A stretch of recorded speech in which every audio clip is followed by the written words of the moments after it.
Most human-like robot ever built. This box is filled with actual human brains. Oh my God. So hold up your forearm like this. Now feel around on your wrist, and you will find that there's a little space in your wrist joint. You can feel it. See, Yep. look, my thumb is in that space. It's Yep. called the space of desktop. Okay, so now imagine that line is your forearm from fingertip to elbow, and that asymmetrical division is marked by that space right there. So now look what you get. Small is to large, as the large is to your whole cubit, which is elbow to fingertip. So right there, it's right there. If you look at your fingers, look at the digit of your middle finger, Danny. You start right here. You've got a joint right there. Now you notice the next joint is longer, isn't it? Yes. And then from the middle of your finger to your knuckle, that progression is in the golden ratio. So the small to the large is to the next larger, and then from there to the space of death's dot, and then from there to your whole cubit. Now, do this. If you turn your forearm horizontal, and this is, you're standing on the floor, and this is the top of your head, then this space of death's dot would coincide with your navel. Wait, what does this tell us? Golden ratio? Hey, your golden ratio. How about that? I didn't even know. Who knew? Just all the humans together, our biological forms, we got the golden ratios in our digits. Literally in our digits. Isn't that cool? Randall says it's cool. I'm still having a hard time understanding how it's related to the navel part, though. Like, what? You just turn your arm and all of a sudden it's... Cool. Welcome back, goons. You're watching Explore the Weird. Hey, I have some more creepy, weird, strange For You page content. Let's get right into it.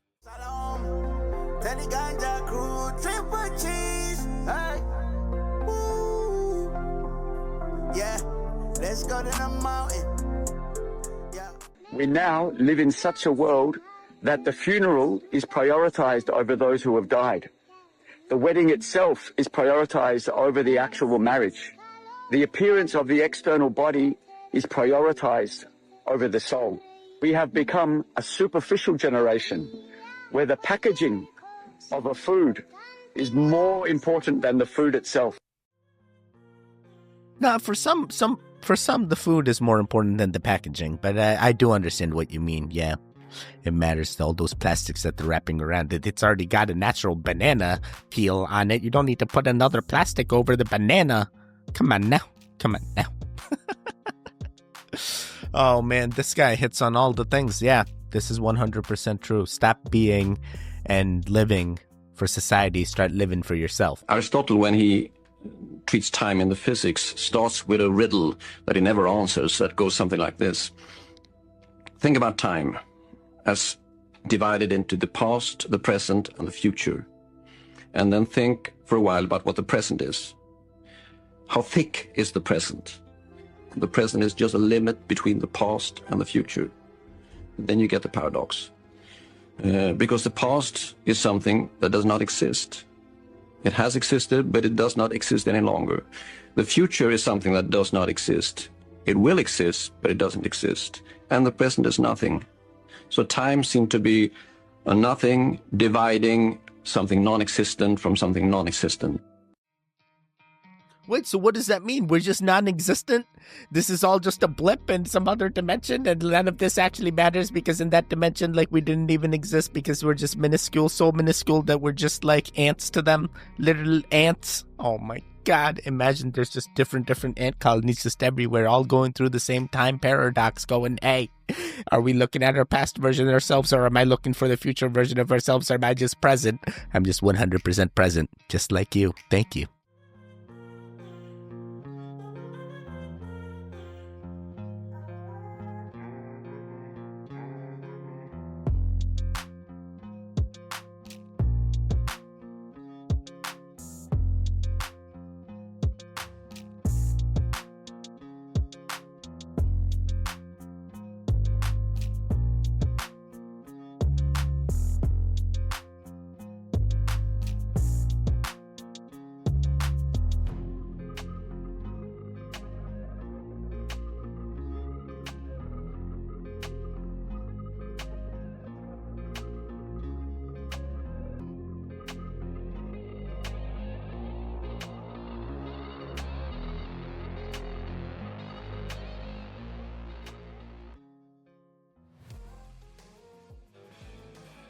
Oh man, I want to see how they made the dragonfly. Oh boy, dragonfly.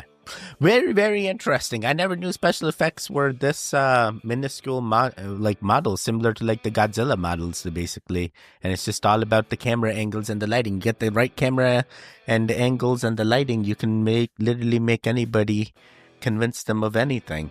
Such as people walked on the moon. Never mind. We're gonna keep it going.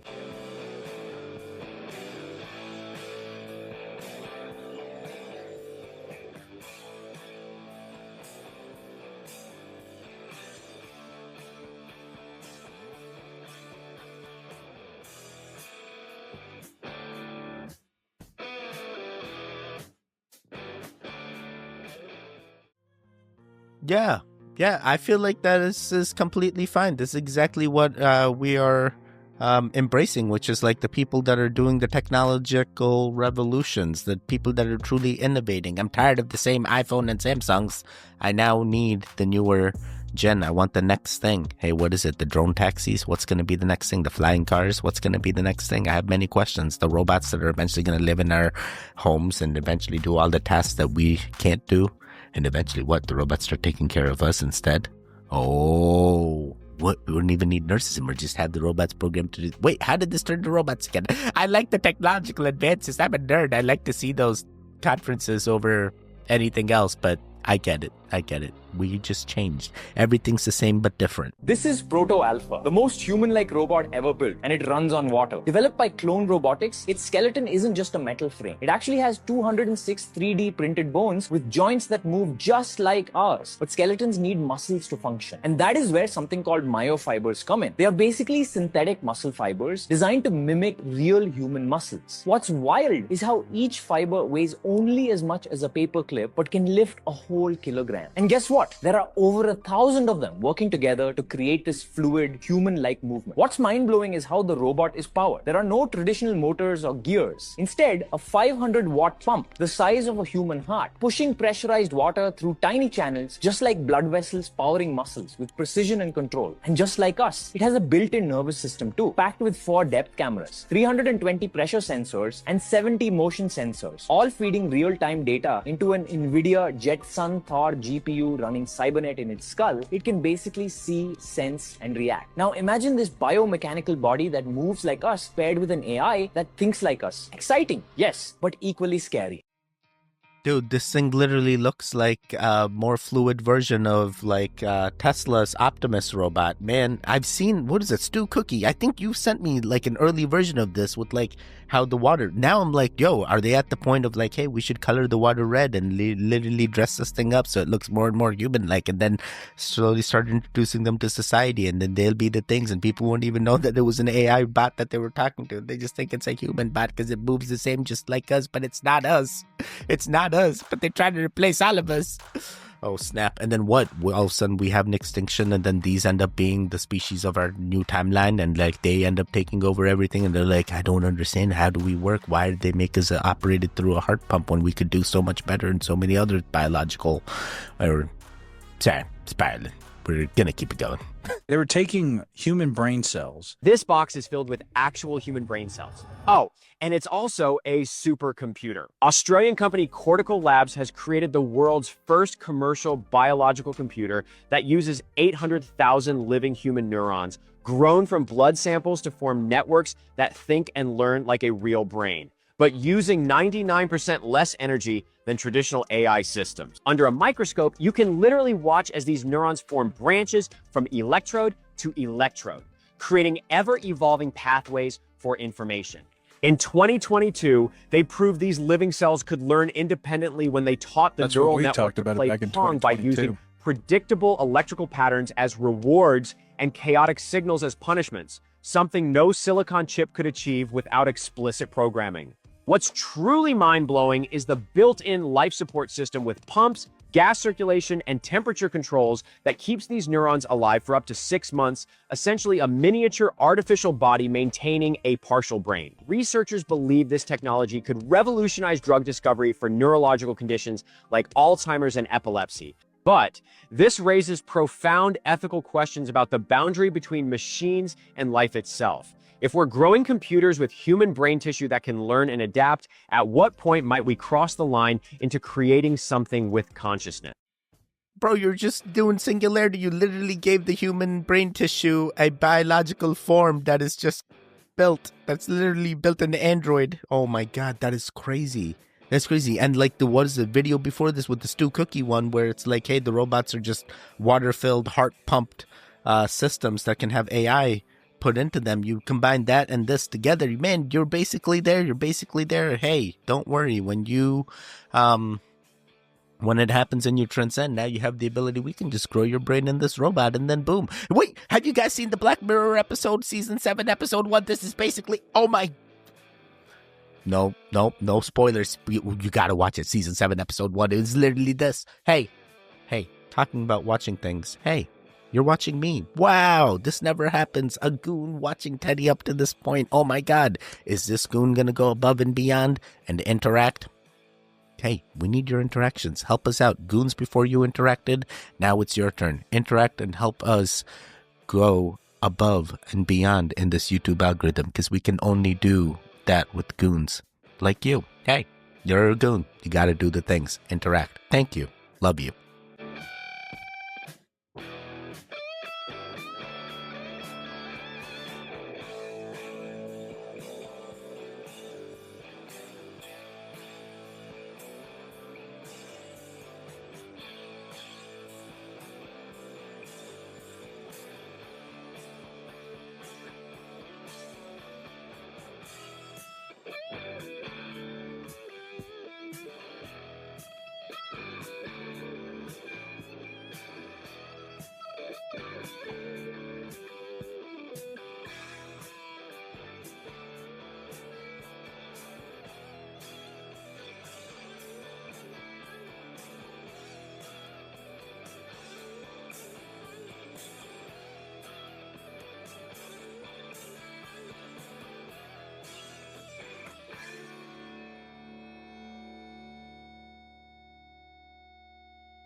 Wow. Oh my god, I think NW from our community was telling me about this too. Like SpaceX introduced a trailer where they're like, hey, you can go anywhere on Earth in under an hour once this all comes out. That is crazy. Here I am thinking you're still trying to get to Mars.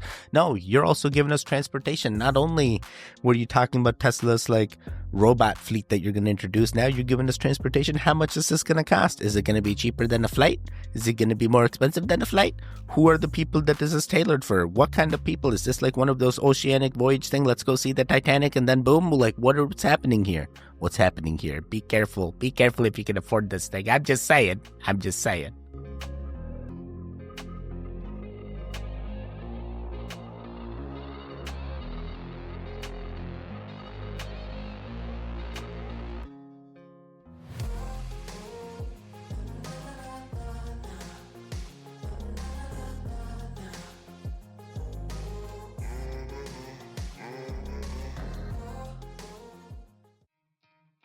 Wait, what? So what are they trying to say? That we launch our missiles and they should be going like when, but instead they go straight? So that means we're not rotating. We're just standstill. We're just at a standstill. We just don't. Wait, didn't one of those like ladies that went up into space make a Twitter post after coming back going like, oh, it is flat? Oh, I don't know. I don't know anymore. At this point, it's whatever your timeline. It's your timeline. You make it whatever you want it to be. If it's flat, it's flat. If it's round, it's round. If it's round with the firmament, it's round with the firmament. You stop it.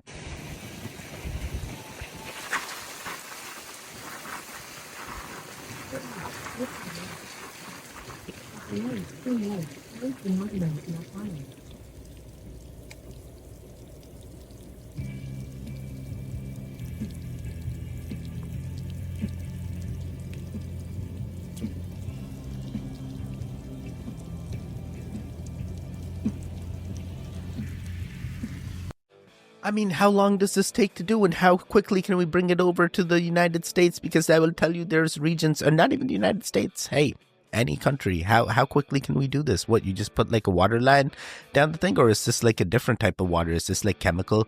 Are you adding chemical to the... What's actually happening? Is this heated water? I'm thinking heated water just like to help. Then again, if it's cold enough, can heated water also just So you just have to keep it consistently going, and then what? You recollect the water and then throw it back? No, it has to be a chemical that they add to the water as well to keep the roads. Wow, this is actually pretty cool. I kind of want to know more because I'll tell you, they threw some weird things over here. At first, we used to just add salt to our roads, and then they were like, no, we don't do the salt no more. Now we got to do this weird spray stuff that adds like some polymer to the road, and then somehow that stops it from sticking to the tires. But I'm like, bro, it was just so much easier when I could see the salt. Now I can't tell if the road's salted or if it's just like whitewashed or something. I don't know. Sorry. New England problems.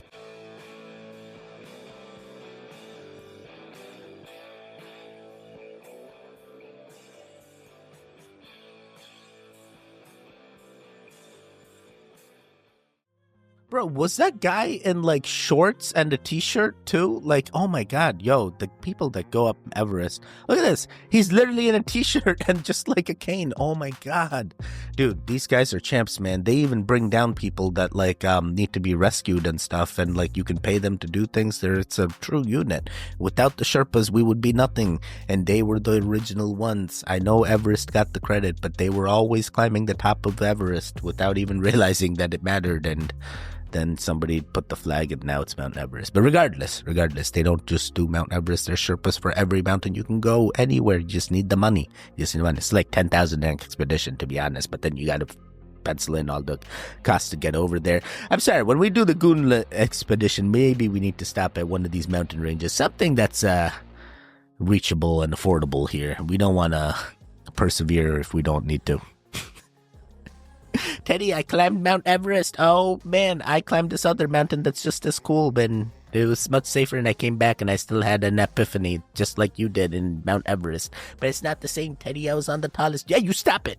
You stop it. They're going to make something taller, and then what? And then what? Those people are better than you? No, that's not how it works.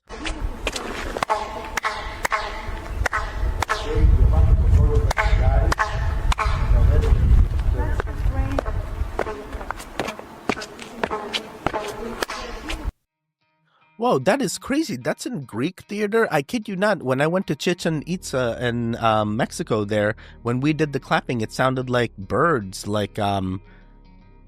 birds chirping, you know? It was wild. And I'm wondering if the Greek did something similar, that when people clapped, they wanted the sound to resonate, and it was like tied to like a spiritual positive being, and it's like the more you heard it, it meant more positivity was going to happen, if that was something in the Greek culture as well. What's crazy, in Pompeii they even had like areas where like you would talk and you could hear everything, like the way they did the acoustics. I'm telling you, the sound mattered. The sound energy is a thing. The cymatics matters.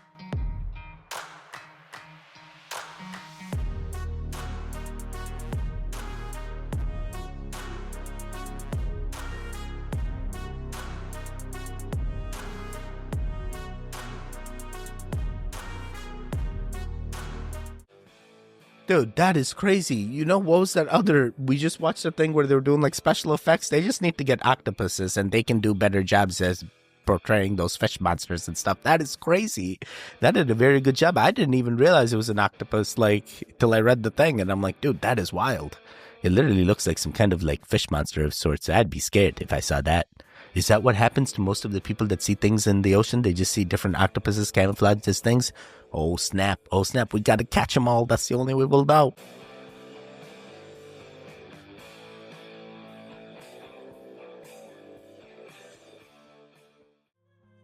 Yeah, I have heard of this. I even heard that like Jupiter is the thing, and many people believe that Jupiter was placed here because it's like, why else? Why else would it be here? Its sole purpose feels like it's just stopping all the major asteroids, and that's why. But then I go back and I'm like, what was there before Jupiter? Because like we got hit, like what wiped out the dinosaurs? And then you get to find out maybe the dinosaurs weren't wiped out at all, and in fact they live underground in a hollow earth or underneath the oceans with the aliens in the water, and then you start spiraling it. Very, very cool. Very, very cool. We're going to keep it going. Oh, how cool. What? Oh my gosh.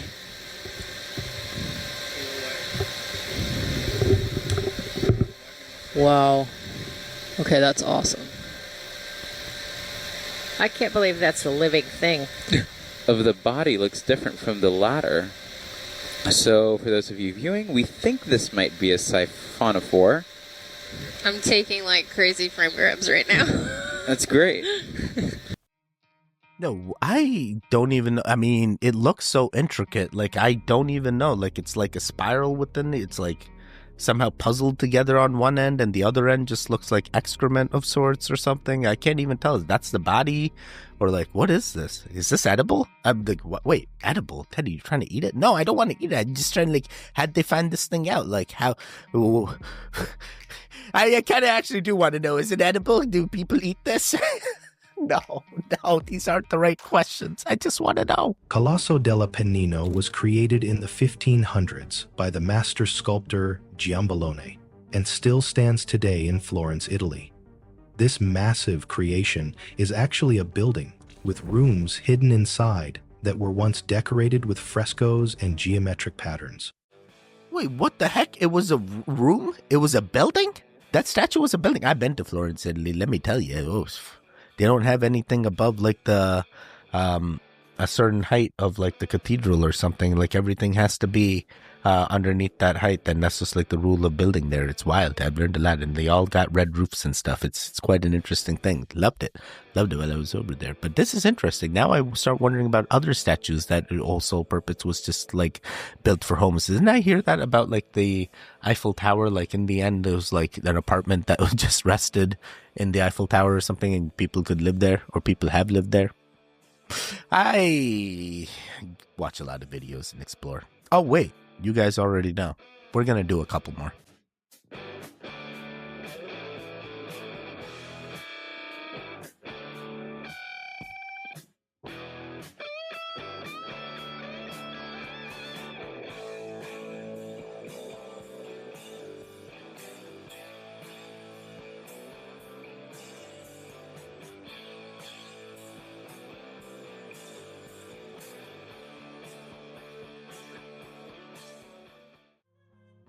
Wow, that's you can do anything you want. Don't let any timeline stop you. Literally anyone can be anything. It's just all about mindset. Hey, she started off a Quaker and turned into the richest woman of her times. That is wild. It can all happen. And then soon we're going to have the Goonland, and we're never going to have to worry about any of the financial stuff because everything's going to be taken care of in the Goonland, and that's all we need. I want to get there. These churches defy construction techniques. 11 churches carved out of a single block of rock. No mortar, no brick, no concrete. Just pure natural architecture carved out of the landscape. Each church was constructed from top to bottom by chisels, hammers, and blades. But unlike other buildings in history carved out of the rock, these are Christian churches, and they are actively in use daily, not just a tourist attraction. Wait, are they really Christian churches, or were they like pagan churches and then over time they got changed into Christian? I have many questions because I've heard that sometimes religions, once they fade, that they just like do things like this. I've heard many things. Oh, I have many questions. But still very cool. I do believe the architecture there is still something that is astounding and amazing to look at. They Botox people's anger. They felt less angry. You cannot make that anger expression when your eyebrows are pulled down. Your body almost goes, oh, my face isn't angry. I guess I'm not that angry. It literally makes you feel less angry. They're thinking about using it for anger management techniques because it actually helps inhibit that loop. But for smiling, it can also inhibit your happiness. So what Barbara Wilde found is that when we see someone with a fake smile, we do not have any mood change. When we see someone with a real smile, we catch the happiness. If you want to smile, make sure it's real. That makes you literally more physically memorable. It makes you more contagious.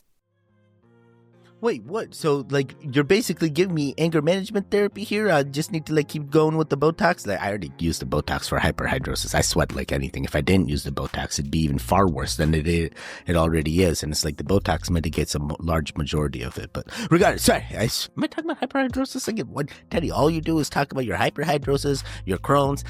One time you escaped death in Slovenia. It's always the same stuff, Teddy. Move. Sorry. Who are you? Why are you belittling me, man? Stop it, crazy Teddy. Oh, snap. Okay, so I guess continue with the Botox. And if you have friends that get angry, tell them that, hey, Botox can make you less angry because it tricks your brain into thinking that you're not angry. Oh, boy. What's that movie I liked? Anger Management, the one with Jim Carrey. It's a pretty good movie. Hey, we're going to do one more. Just one more to end them all. Scientists have found a perfectly preserved dinosaur embryo. And if you would just let me add in my 2 cents, I think we should keep it that way. Okay, now I'm not gonna lie. When y'all was putting the game on creative mode and y'all put the dire wolf back on the map, you know, I wasn't all that angry because I love wolves. Now, granted, them wolves ain't nowhere near me, so it ain't gonna be no problem anyway. But, you know, a dinosaur, though. I mean, I don't think we got no meteorite on standby, fam. You know what I'm saying? So we probably should leave that alone. And I know that scientists don't look nothing like me because we wouldn't do nothing like that. So, you know, one of y'all go find y'all cousin, tell him to chill out. Wait, 100% what he said, but at the same time, I'm also feeling the Jurassic Park thing. They're 100%, they're already starting the things and they're already trying to bring it back in certain areas. Like they did that with the woolly mammoth and the Tasmanian tiger, Tasmanian devil, whatever it may be. So they could be in the works already, and now they have the entire embryo ready to go. They're gonna figure it all out, and they're like, this is how we do. Sorry. I'm ready to be the scientist that finds the mosquito in the amber. Wait, did the scientist find it, or that little kid find it, and then the scientist, like, acquires it some... Sorry, this turned into something else. Hey, guess what? You made it to the end. Hey, you ever watch Jurassic Park? You ever gonna watch that Black Mirror episode, season 7, episode 1? It's gonna get you thinking. It's really gonna get you thinking. Singularity is a quite interesting thing. Are you ready? Are you ready for ads? Are you ready for freemium? What do you want? Just let it be. Listen, there should be videos on the screen right now. Click on either one of them to continue the Goon Fix. The one in the middle, you can subscribe. I will see you guys next time. Goodbye. Triple G's. Wake up, wake up, wake up.